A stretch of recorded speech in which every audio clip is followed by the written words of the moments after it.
സങ്കീർത്തനം 1-ാം അധ്യായം 1-ാമത്തെ വാക്യം. സങ്കീർത്തനം തുടങ്ങുന്നതാണ്. രണ്ട് മാർഗങ്ങൾ.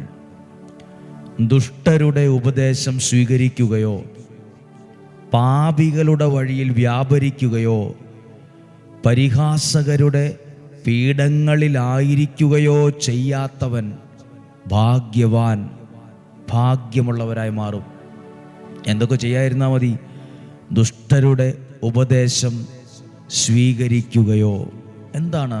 നമ്മളോട് ചിലർ പറയില്ലേ, ഇങ്ങനെ പ്രാർത്ഥിക്കുകയൊന്നും വേണ്ട, ദൈവവചനം കേൾക്കുകയൊന്നും വേണ്ട, ഇതുകൊണ്ട് പ്രയോജനമൊന്നുമില്ല, നിങ്ങൾ കുറേ നാളായില്ലേ ഇങ്ങനെയൊക്കെ ചെയ്യാൻ തുടങ്ങിയിട്ട്, എന്നിട്ട് എന്തെങ്കിലും ഗുണമുണ്ടായോ?